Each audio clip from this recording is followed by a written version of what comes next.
macaroni with the chicken strips. So stupid.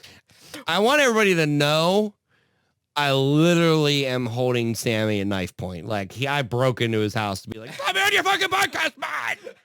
No, he didn't. I've been begging him forever. And he's just like, "You're embarrassing. I want you here." Told him I was going to infiltrate him from behind. Feels weird, man. You don't need to see that.